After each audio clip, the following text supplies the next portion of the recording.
morning. So today is Friday. So 5:51 a.m.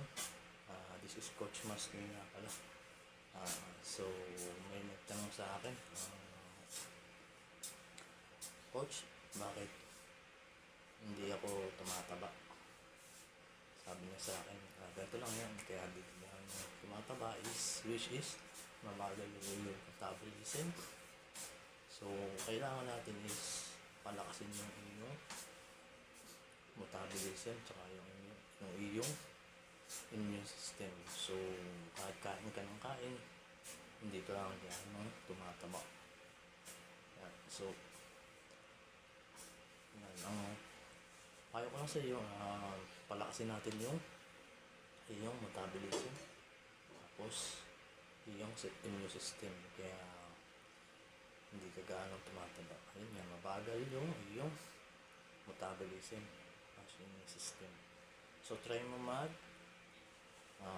exercise, then kumuha ka ng personal trainer na fitness coach na makakatulong sa iyo para kung gusto mong tumaba o ma-gain, so kumuha ka ng personal trainer na mag-guide sa iyo. So may mga workout na pwedeng ipagawa sa iyo, tapos para ma-achieve mo yung iyong body goals na gusto mo.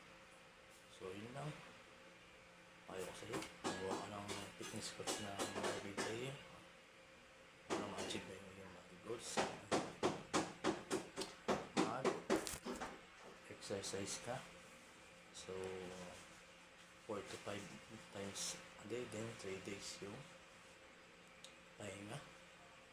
Tapos iwasan mo yung mga stress, mga cause ng stress, iwasan mo yun. Then kumain ka ng mga fruit and vegetables na makakatulong sa iyo para medyo lumakas yung iyong metabolism, immune system. So yun lang para makatulong sa iyo. Yung recommend ko na kumain ka ng mga fruit and vegetables, so mag-exercise ka palagi 4 times, and then pahinga ka ng 3 araw. So iwasan mo yung mga stress sa yung mga pagpipiyat. So kailangan lang maging discipline to your health para ma-achieve nyo yung body goals. So yun lang, stay fit and healthy.